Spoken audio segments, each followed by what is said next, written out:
Welcome to the 1718 point deduction explanation. We'll be starting with our athlete deductions. First up is our minor fall at 0.25. Examples of this would include hands or knees down and tumbling skills. Next we have our major fall at 0.5. Examples would include landing on head, shoulder, back on tumbling skills.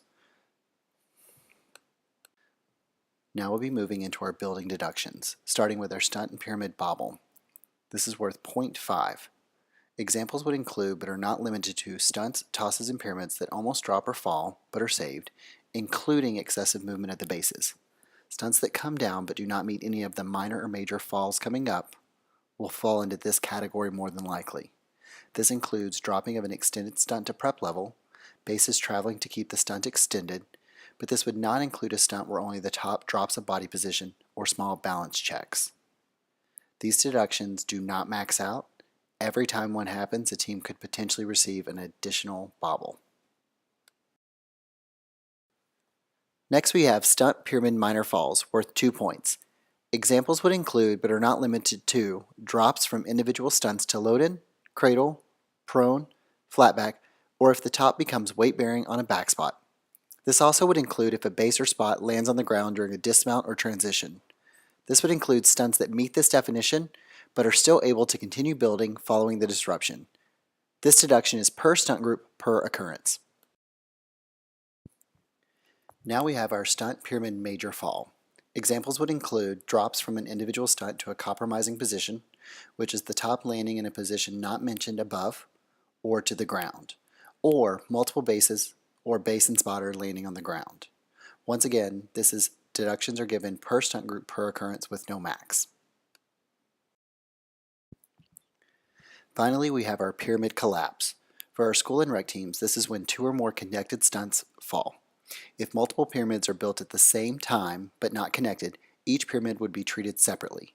If multiple tops fall in the same pyramid but not in direct connection, this deduction would still apply.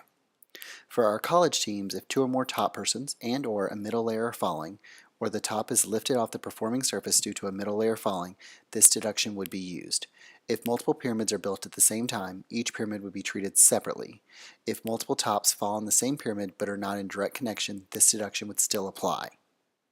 If a team elects to try to rebuild a pyramid, additional deductions could be given.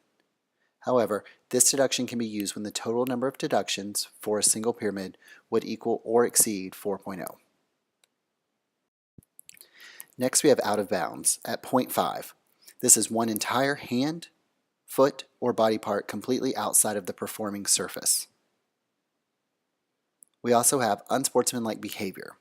When a coach is in a discussion with an official, other coaches, athletes or parents, or spectators, they must maintain professional conduct. Failing to do so could result in a 2.0 deduction, removal, or even disqualification. Next we have excessive celebration and team introductions. Introductions, including tumbling, entrances, chants, and spellouts, are considered part of the routine and would be timed as part of the performance. Team breaks and rituals and traditions need to take place prior to entering the mat. Teams should take the floor immediately with spirit and enthusiasm, but without excessive gesture. Examples include, but are not limited to, chest bumps, hugs, and handshakes. When it's time to get on the floor, get set.